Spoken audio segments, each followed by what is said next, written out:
Hi there and welcome to another session of Accountancy for the 12th Standard with me, Vishwanath sir. We are at this topic called non-profit organization or not-for-profit organization. We also learned that how it differs from the final accounts which we did for the sole proprietor or even what you have done now for a partnership firm. There will not be any trading account and the profit and loss account is replaced by the word income and expenditure account. Of course, in some of the cases, you will have two balance sheets in some sense if asked for and if needed. So, as we also discussed that this chapter would be carrying around 10 marks, and out of that 10 marks, a 6-mark question is assured. You can get another 3-mark question and 1 mark could be your objectives. It could be true or false, it could be on give one word for or multiple choice question or even answer in one line. Okay, so various possibilities are there, or they might just tell you to find a particular figure also. Fine. We are at this term called subscription, and basically if we are talking about non-profit organizations, they are organizations like schools, colleges, libraries, hospitals and so on. Okay. They are the ones who do not, even clubs come under it because they are not doing any trading activity of buying and selling goods. They are taking service as the main motive. So what they get, income, for example, the schools, it is the fees, for the club, it is subscription, membership and so on. Okay. So we are at this term called subscription, and let's take for example here that this amount is given here as to subscription,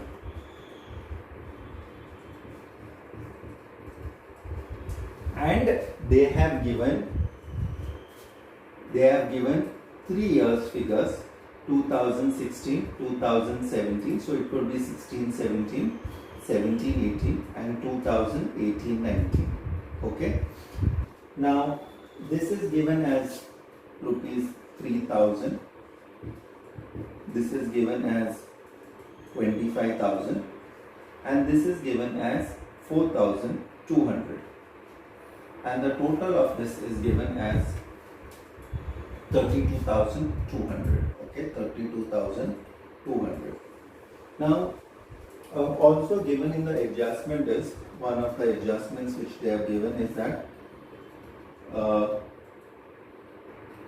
there were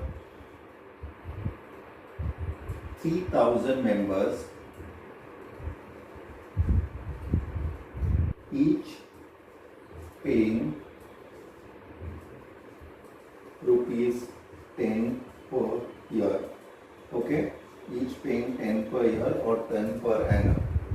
Fine.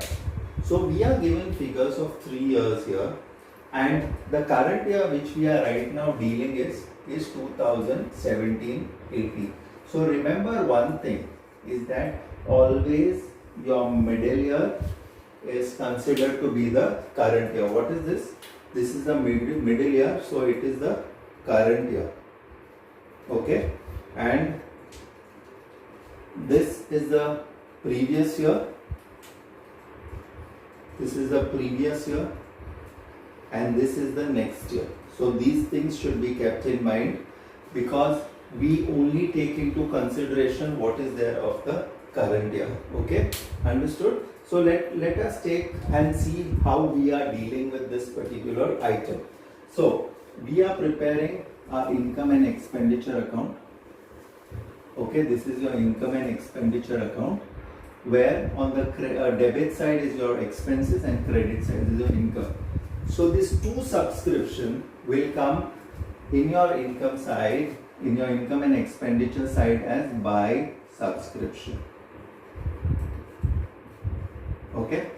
Now what are we going to do is that we are only going to take the current year's figure. The current year's figure is 25,000. What is the current year's figure? 25,000. Now we have got 3,000 members, each paying 10 rupees. That means we are supposed to get 30,000 at the end of the year. We are supposed to get 30,000 at the end of the year, but we are falling short by 5,000. So this is what was received, and this is what is receivable, or it is outstanding subscription. Okay, that is of 5,000 rupees. So the total of this is 30,000. The total of this is 30,000, which is clearly indicative here that there are 3,000 members paying rupees 10 each. Fine. And the second effect for this, 5,000 will come in your assets. Okay, assets of your closing balance sheet.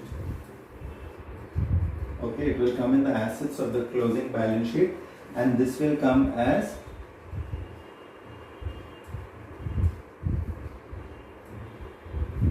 subscription receivable. Okay, if you want, just put it in bracket, current year, that is 5,000 rupees.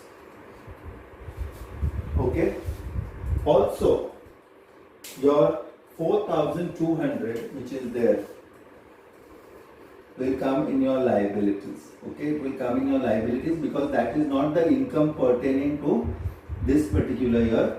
It will come in the liability, so you can write this as subscription received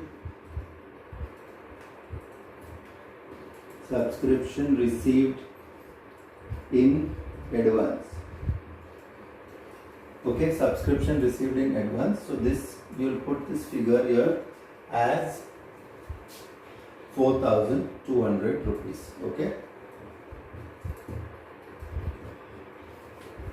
fine. So this is what we dealt with today, where we bifurcated the figures which were there of the current year and the next year and the previous year, taking into account only the figure of the current year, and anything whichever we yet have to receive, we'll put it in the assets of the closing balance sheet, and what we have received of the next year in this year, we'll consider that to be a liability. Okay, please go through this entries of subscription. Thank you so much. This is Vishwanath sir signing off.